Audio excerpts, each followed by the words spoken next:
Hey, you right, guys, pretty much just Joe here, and today we are watching and reacting to episode 3 of Teen Wolf Season 6.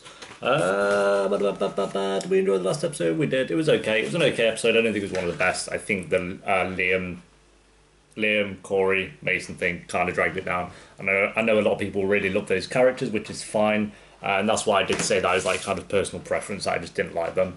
I do like their characters. I don't like their story, and I just find them a bit. They're no way near as interesting about as the other stuff that's going on this season so far.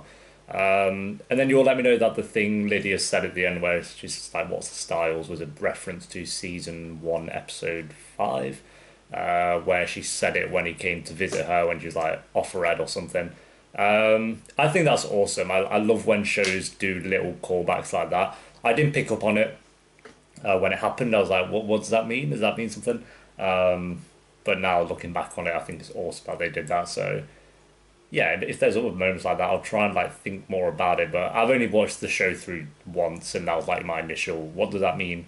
So I'm guessing a lot of people kind of rewatched season 1 and all that stuff and would pick up on that. But me, not so much, a bit slow that stuff. But yeah, episode 3, guys. If you enjoy, remember to leave a like. If you're new, remember to subscribe. And if you do want to help support the channel, a link to the Patreon page will be down below, as well as links to Twitter and Instagram if you want to follow me on there, and Discord if you want to join that and talk about Team Wolf with myself and others. But for now, my friends, episode 3. Let's go. Okay, well, there we go, guys. That is episode 3 of Team Wolf season 6. What did I give 2? Yeah, this is way better than episode 2. I really enjoyed this one. I won't say it's quite as good as episode 1, but it's a solid episode. 100 times better than 2, thank God. I wasn't sure at the start, because for the first 25, or for the first 25 minutes, it was kind of like that we had the cool trio, then we had the shit trio plus Hayden. And I wasn't interested in this at all. Like, this whole protecting Gwen thing, I didn't care at all, but we'll get into that one in a sec. Whereas what was going on with Scott, it's kind of like that was kind of the same, and I was a bit worried about this episode for a little bit, because it's kind of the same as last time, where it was just every time it got to Malia, Scott, and Lydia, it was just 10 times more interesting than what was going on with Hayden, Liam, Mason, and Corey. And yeah, I like them just still being their little detective ways, going around trying to figure out like what's happened to Styles, basically. And they're getting pieces slowly. I hope it's not too slow of a build, because then it'll just feel like Pretty Little Lies, where it's like every episode you get a little bit, but it's just like not enough to be satisfying. So far, it's not at that point, thankfully, but I just worry it might be if it's going to drag it out. So hopefully they can just, I don't know, keep having us with good cliffhangers and like just bits of stuff that they're finding about Styles. Like, I like the little conversation there with the dad at the end. Strauss at the end, where he talks about the name Styles. But yeah, so far it's okay. I like what they're doing, but hopefully it doesn't drag out too long. So and then literally when Gwen came running down the stairs and one of the Ghost Riders was walking down, from that point, I think that story was fantastic. I like how Corey has a use.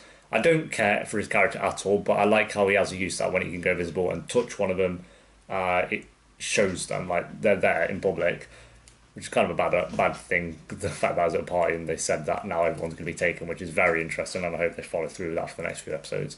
But yeah, I like how Corey has a use. And that was an intense scene where he was like whipping the barrier and trying to get to Gwen, and actually almost got like pulled down, but then Hellhound, his name's completely blanked me. Sure. Oh, his name's blanked me. I do know it, but it's blanked me. But yeah, he came in and shot him or whatever, so that was fine. But yeah, I think that was a really intense, well done scene. A bit annoying again that Corey and Liam both got thrown against the wall instantly. It's like they've not, especially Liam, is just not developed at all in terms of fighting or the ability to take on villains. Just hasn't changed. It's always been like that. I even think if Scott was there, as much as Scott was like, "Oh, I should have been there," even Scott would have got thrown against the wall. And it's just annoying that it doesn't matter how long they've been fighting these villains, they'll just get destroyed by them every time they go up against them until the ending. So that was a bit annoying, but it is what it is. So yeah, I did like that. I did like those final moments with what was going on with Liam's story. So thank God for that, because in case it would have been pretty tragic. And I like the Melissa and Mr. Argent team up. Although it was just them basically finding out that it's these gland things, what the middle part of your brain that that teacher is taking. They don't know it's him, obviously. Even though it's just them kind of figuring that out, and I don't think it needed as long as it did focusing on them. It was just cute seeing them two together, so I didn't completely hate it. And then I just put down that Scott, Malia, and Lydia were like 10 times more attractive this episode. Like, I don't know why, they just looked adorable. So yeah, I think all that stuff was great. The only things I didn't like is, like I said, the first 25 minutes of Liam's story, not Scott's stuff, but what was going on with Liam. I didn't care for the first half of that. And Sheriff Stilinski just annoyed me. He does what he does. Apart from the last 5 minutes, he just does what he always does, and that's get in the way of everything. And say, he shouldn't be doing this. He never used to be like that in the... Like, when he first found out about supernatural creatures, he was on board with everything, and it always worked out for, like, a season and a half. And then, like, last season, he just was like, no, we're not doing this anymore, we're not doing this. Like, he suddenly had morals, and it's just like, why? So, so it's just annoying when he gets in the way, but... I did like his final 5 minutes where he was talking to Scott about the name and about his dad and a bit of his past, so that was interesting. But yeah, this was a lot better than episode 2. Not quite as good as episode 1 though. I just think if like what was going on with Mason and stuff was interesting for the first 20 minutes, then I'd give it a higher rating for sure. But that stuff was very boring, and then their final 20 minutes was great. So I'll give this one... I don't want to quite give it an 8, so I'm going to go a 7.8 out of 10 for this one, just below an 8. So yeah, so far we're like 1, 3, 2 for season 6, which I think is good. But yeah, thank you for watching, guys. Leave a like if you enjoyed. Let me know what you thought of the episode down below, and everything I mentioned at the start will be in the pinned comment. And I'll see you next time for episode 4 of season 6. Until then, peace.